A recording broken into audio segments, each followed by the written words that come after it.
निकला कि एक भ्रष्टाचार को संस्थागत इंस्टीट्यूशनलाइज किया जा सकता है, एक इंस्टीट्यूशन के रूप में भ्रष्टाचार को खड़ा किया जा सकता है, एक कानून बनाकर भ्रष्टाचार किया जा सकता है। ये भारत ने पहली बार देखा है। तो ये जो सर इलेक्ट्रल बॉन्ड स्कैम है, उसको आप किस तरह से देखते हैं? पहले हमको जानकारी होना चाहिए इलेक्टोरल बॉन्ड क्या होता है। कि गणतंत्र में कौन भाग ले सकते हैं? गणतंत्र में केवल एक बायोलॉजिकल पर्सन, दैट मीन्स ये बायोलॉजिकल पर्सन का मतलब ये है, दैट मीन्स एक जीवित व्यक्ति, उसके जो जिसका ये क्या बोलते हैं, नागरिक, जो नागरिक होता है, वही लोग गणतंत्र में भाग ले सकते हैं। और कैसा भाग ले सकते हैं? जो विभिन्न प्रकार है, और वो गणतंत्र को मजबूत करने के लिए भी, बलोपेत करने के लिए भी वो लोग ये कंट्रीब्यूशंस वगैरह दे सकते हैं, जो राजनीतिक दलों के लिए हो या दूसरा जो कैंडिडेट के लिए भी दे सकते हैं। परंतु प्रश्न ये उठता है, ये कंपनी, अगर ये कंपनी बनाया, कंपनी तो ये राजनीति में जो गणतंत्र का जो जो अभी चुनाव क्षेत्र में या गणतंत्र का जो प्रक्रिया में, वो तो भाग नहीं ले सकते। जैसा जो कंपनी जो गणतंत्र में भाग नहीं ले सकते, वो कैसा इसको दे, वो कैसा इसको इसमें कंट्रीब्यूशन दे सकते हैं? ये है पहली ये प्रश्न है। दूसरा है, इलेक्टोरल बॉन्ड्स में ये लोग कितना जो representation of people's act, companies act, income tax इत्यादि 3-4 जो कानून है, उसको संशोधन किया है 2017 में करके एक इलेक्टोरल बॉन्ड स्कीम ले आया। और इससे पहले ये लोग आरबीआई से पूछा, और आरबीआई पूरा एकदम मना किया है। ऐसा जो स्कीम ले आने से काला धन बढ़ेगा, काला धन का जो मनी लॉन्ड्रिंग, जो काला धन को सफेद धन बनाने के लिए जो प्रक्रिया होता है, वो बढ़ेगा, भ्रष्टाचार बढ़ेगा। ये ऐसा बोल के जो आरबीआई ने पूरा एकदम वो मना किया है। आरबीआई को ओवररूल करके सरकार ने, जो भाजपा सरकार ने, ये 2017 में ये कानून लेके आया। और ये कानून में ऐसा भी लिखा है दैट जो भी उसका जो परिचय नहीं देने का आवश्यकता नहीं, जो भी इलेक्टोरल बॉन्ड परचेज कर सकता है और वो पॉलिटिकल पार्टीज को दे सकते हैं ना। वो ये प्रश्न ये उठता है, ये इलेक्टोरल बॉन्ड्स कौन कौन परचेज किया? जो सुप्रीम कोर्ट ने इसका अंदर में जो पूरा ये ट्रायल ये स्टडी करके उसका जो जजमेंट दिया है, दैट ये पूरा असंवैधानिक है, इमोरल है, भ्रष्टाचारी है, ऐसा बोल के उसको तो रद्द किया है। और सुप्रीम कोर्ट का जो ऑर्डर का अनुसार वो जितना जो इलेक्टोरल बॉन्ड जो परचेज किया है, वो सबका विवरण जो इलेक्शन कमीशन को देने के लिए बताया गया। और इलेक्शन कमीशन अपने वेबसाइट में ये सब डालने के लिए बोला है, और इलेक्शन कमीशन वो सब किया है।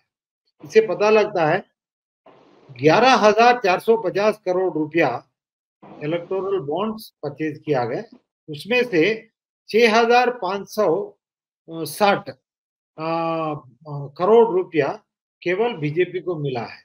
That means 57% of the total electoral bond amount has been given to BJP.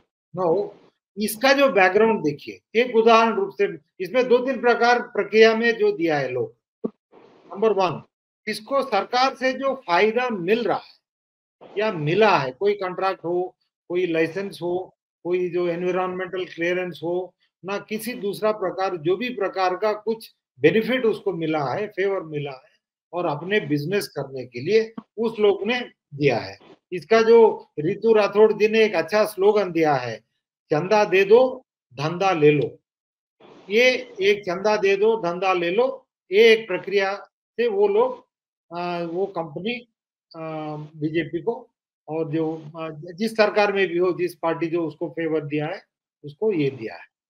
Number 2, जो लोग और जिस कंपनियां या कंपनी का मालिक लोग जो सीबीआई ईडी, इनकम टैक्स इत्यादि केस में फंसे हुए हैं या उसको नोटिस दिया गया है और वो उस केस में जो फंसने के लिए जो चांस है, वो लोग अपना जो ये जो स्वयं रक्षा करने के लिए ये केस से बचने के लिए वो लोग परचेज करके वो दिया है।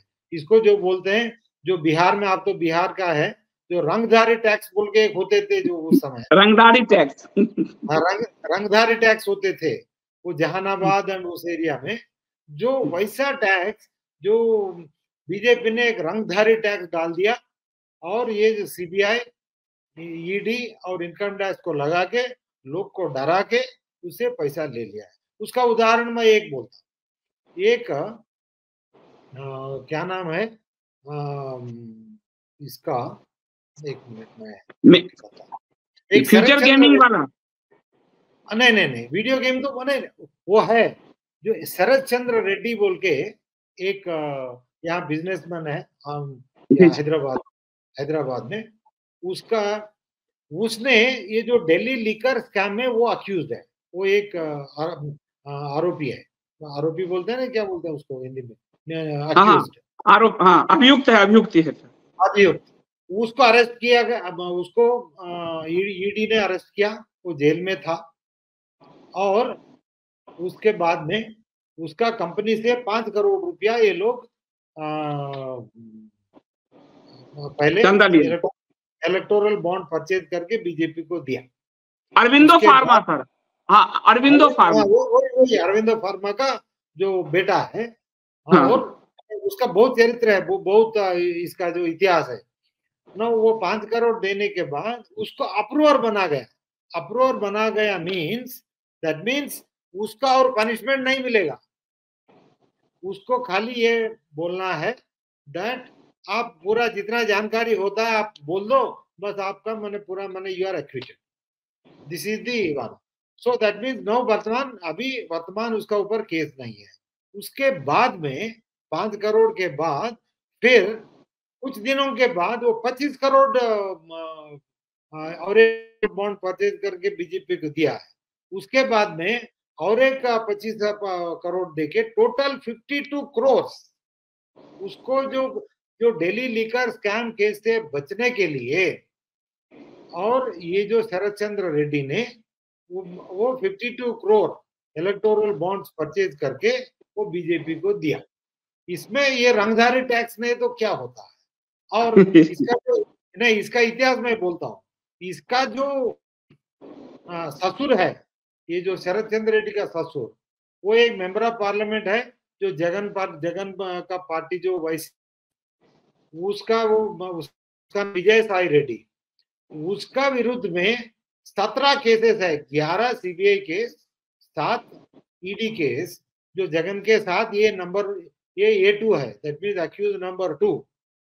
तो ये लोग, ये जगन और ये जो विजय साई रेड्डी बीजेपी को बहुत खास व्यक्ति है ये लोग, और खास पार्टी में पिछले 5 साल से बीजेपी ने ये लोगों का ऊपर जितना केस है वो केस आगे बढ़ने नहीं दे रहा है बीजेपी का सहायता से, बिकॉज ना बीजेपी, ना सीबीआई का जो प्रोसिक्यूटर, ना ईडी का प्रोसिक्यूटर्स, ना उसका जो कोई कुछ आगे बढ़ाने के लिए तो इसका मतलब एक तो है चंदा दे दो धंधा ले लो, दूसरा है रंगधारी टैक्स दे दो, और ये जितना जो लॉ एनफोर्समेंट है एजेंसीज है उससे बचो, और तीसरा है ये जो काला धन को सफेद धन करो, दैट इज मनी लॉन्ड्रिंग। बहुत कंपनी ऐसा है जिसका कोई बिजनेस नहीं है या शेल कंपनी है, और जिस कंपनी का जो कुछ प्रॉफिट नहीं है, वो लॉस मेकिंग कंपनी है, वो 100 करोड़ रुपया वो इलेक्टोरल बॉन्ड परचेज करके और बीजेपी और अन्य पार्टी को दिया है। इसको पैसा कहाँ से आया है?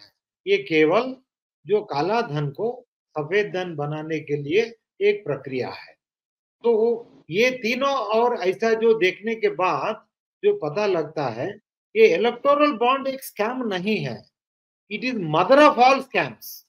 दैट मीन्स एक जो भ्रष्टाचार का भंडार है ये, इस भंडार को अगर आप इलेक्टोरल बॉन्ड्स को अगर ठीक रूप से अगर इन्वेस्टिगेट करें, बाकी जितना जो बीजेपी सरकार में बाकी जितना जो स्कैम हुआ है वो सभी स्कैम उससे बाहर आ जाएंगे। ये है इलेक्टोरल बॉन्ड्स का जो इम्पोर्टेंस है, इलेक्टोरल बॉन्ड्स का जो प्रामुख्यता जो बोलते हैं।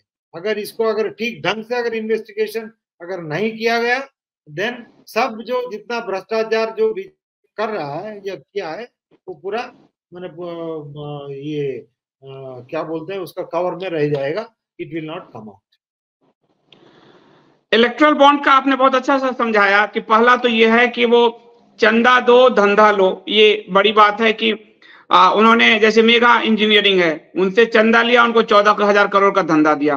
फिर उन्होंने वसूली रैकेट चलाया, यानी रंगदारी टैक्स वसूला उन्होंने, और कंपनियों को ईडी का सीबीआई का डर दिखा के छापे पड़े, वो भी इसमें दिखाया गया कि कब छापे पड़े, कब उन्होंने पैसे दिए। तीसरा, उन्होंने विपक्ष को फंसाने के लिए भी इसका उपयोग किया कि जैसे रेड्डी को किया कि उसको अप्रूवर बना दिया और उसके बाद उससे पैसा लेके और रेड्डी से नेता का नाम करवा दिया। तो ये सचमुच ये बहुत बड़ा स्कैम है।